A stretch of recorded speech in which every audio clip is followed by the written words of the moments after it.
ಸರ್ವೇ ಭವಂತು ಸುಖಿನಃ. ಇಂದಿನ ಭಕ್ತಿ ಸಂದೇಶವನ್ನು ನೋಡೋಣ. ವಿದ್ಯಾ ವಿನಯ ಸಂಪನ್ನೆ ಬ್ರಾಹ್ಮಣೆ ಕವಿಹಸ್ತಿನಿ ಶುನಿಚೈವ ಶ್ವಪಾಕ್ಯೇ ಚ ಪಂಡಿತಾ ಸಮದರ್ಶಿನಃ.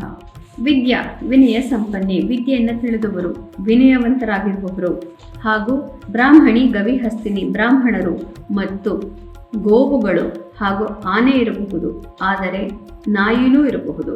ಆ ನಾಯಿಯನ್ನು ಬೇಯಿಸಿ ತಿನ್ನುವಂಥವರು ಅಥವಾ ಚಂಡಾಲರು ಅಂತ ಹೇಳ್ತೀವಿ ನೋಡಿ, ಅವರು ಶ್ವಪಾಕ ಆದರೂ ಅಂದರೆ ಮಸಾಣದಲ್ಲಿ ಶವವನ್ನು ಸುಡುವಂಥವರು ಇರಬಹುದು. ಅವರು ಯಾವುದೇ ಕೆಲಸವನ್ನು ಮಾಡ್ತಾ ಇರಬಹುದು, ಯಾವುದೇ ಜನ್ಮ ಇರಬಹುದು, ಅವರದ್ದು ಯಾವುದೇ ರೀತಿಯ ಸ್ವರೂಪ ಇರಬಹುದು. ಎಲ್ಲರನ್ನು ಒಂದೇ ರೀತಿಯಲ್ಲಿ ನೋಡಿ ಎಲ್ಲರಲ್ಲೂ ಭಗವಂತ ಇದ್ದಾನೆ ಎನ್ನುವಂತಹ ನಿಜವನ್ನು ಯಾರು ತಿಳಿದಿರ್ತಾರೋ ಅಂತಹವರು ಮಾತ್ರ ನಿಜವಾದ ಜ್ಞಾನಿಗಳು.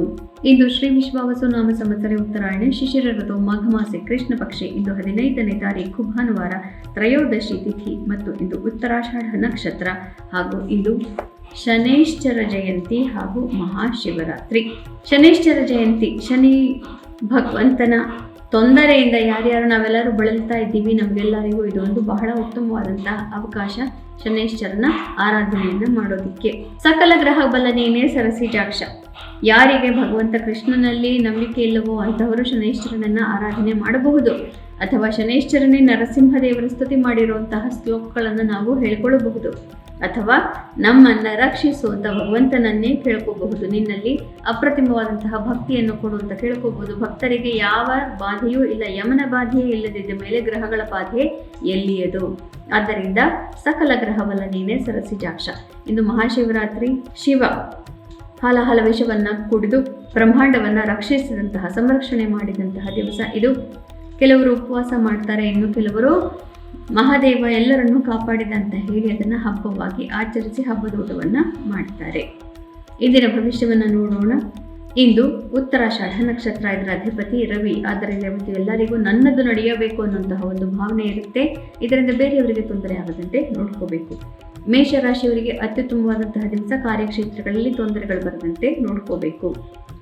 ವೃಷಭ ರಾಶಿಯವರಿಗೆ ಭಾಗ್ಯೋದಯವಾಗುತ್ತೆ. ಹಿಂದಿನ 2-3 ದಿನಗಳಲ್ಲಿದ್ದ ಮನಸ್ಸಿನ ತೊಂದರೆಗಳೆಲ್ಲವೂ ಇದ್ದು ಪರಿಹಾರವಾಗಿರುತ್ತೆ. ಮಿಥುನ ರಾಶಿಯವರಿಗೆ ಸ್ವಲ್ಪ ಕಷ್ಟಕರವಾದಂತಹ ದಿವಸ, ಮುಖ್ಯ ನಿರ್ಧಾರಗಳು ಬೇಡ. ಪ್ರೇಮ ಪ್ರೀತಿ ಪ್ರಕರಣ, ದಾಂಪತ್ಯದಲ್ಲಿ ವಿರಸ ಉಂಟಾಗುವಂತಹ ಸಾಧ್ಯತೆ. ಕರ್ಕ ರಾಶಿಯವರಿಗೆ ಉತ್ತಮವಾದಂತಹ ದಿವಸ, ಮನಸ್ಸಿಗೆ ನೆಮ್ಮದಿ. ಎಲ್ಲಾ ಕ್ಷೇತ್ರಗಳಲ್ಲೂ ಎಲ್ಲ ಕಾರ್ಯದಲ್ಲೂ ನಿಮ್ಮ ಪ್ರೀತಿ ಪಾತ್ರರಿಂದ ಸಹಕಾರ ಪ್ರಾಪ್ತಿ. ಸಿಂಹ ರಾಶಿಯವರಿಗೆ ಉತ್ತಮವಾದಂತಹ ದಿವಸ, ಸಾಮಾಜಿಕ ಚಟುವಟಿಕೆಗಳಲ್ಲಿ ಯಶಸ್ಸು, ಕಾರ್ಯಕ್ಷೇತ್ರದಲ್ಲೂ ಕೂಡ ಯಶಸ್ಸು. ಶತ್ರುಗಳು ಹಿಮ್ಮೆಟ್ಟುತ್ತಾರೆ. ಕನ್ಯಾ ರಾಶಿಯವರಿಗೆ ಮನಸ್ಸಿಗೆ ನೆಮ್ಮದಿ ಪ್ರಾಪ್ತಿ. ಆದರೂ ಕೂಡ ಇವತ್ತು ಮುಖ್ಯವಾದಂತಹ ಕೆಲವು ವಿಚಾರಗಳಲ್ಲಿ, ಹಣಕಾಸಿನ ವಿಚಾರದಲ್ಲಿ ಇವತ್ತು ದುಡುಕೋದು ಬೇಡ. ತುಲಾ ರಾಶಿಯವರಿಗೆ ಕಷ್ಟಕರವಾದಂತಹ ದಿವಸ, ಕೋರ್ಟ್ ಮ್ಯಾಟರ್, ಲಿಟಿಗೇಷನ್ನು, ಡಾಕ್ಯುಮೆಂಟ್ಗಳು ಮತ್ತು ಆಸ್ತಿಪಾಸ್ತಿ ವಿಚಾರಗಳು, ಮನೆಯ ವಿಚಾರ, ತಾಯಿಯ ಆರೋಗ್ಯ, ಇವುಗಳ ಬಗ್ಗೆ ತುಂಬಾನೇ ಇವತ್ತು ನೀವು ತಲೆ ಕೆಡಿಸ್ಕೋಬೇಕಾಗತ್ತೆ. ಧನು ರಾಶಿಯವರಿಗೆ ಅತ್ಯುತ್ತಮವಾದಂತಹ ದಿವಸ, ಮನಸ್ಸಿಗೆ ನೆಮ್ಮದಿ. ವೃಶ್ಚಿಕ ರಾಶಿಯವರಿಗೆ ಉತ್ತಮವಾದಂತಹ ದಿವಸ, ನಿಮ್ಮ ಮಾಧ್ಯಮದ ಕೆಲಸಗಳಲ್ಲಿ ಯಾರ್ಯಾರು ಕೆಲಸ ಮಾಡ್ತಾ ಇದ್ದೀರಿ ಅವರಿಗೆಲ್ಲರಿಗೂ ಕೂಡ ಅತ್ಯುತ್ತಮವಾದಂತಹ ದಿವಸ. ಧನು ರಾಶಿಯವರಿಗೆ ಸಂಸಾರದ ತಾಪತ್ರಯಗಳು ಇವತ್ತು ಸ್ವಲ್ಪ ಕಿರಿಕಿರಿಯನ್ನು ತರಬಹುದು. ಆದರೂ ಕೂಡ ಆರ್ಥಿಕ ಸುಭದ್ರತೆಯನ್ನು ನೀವು ನೋಡಿಕೊಂಡು ಬಿಟ್ಟರೆ ಯಾವುದೇ ರೀತಿಯ ತೊಂದರೆ ಇವತ್ತು ಇರೋದಿಲ್ಲ. ಮಕರ ರಾಶಿಯವರಿಗೆ ಉತ್ತಮವಾದಂತಹ ದಿವಸ, ಮನಸ್ಸಿಗೆ ನೆಮ್ಮದಿ.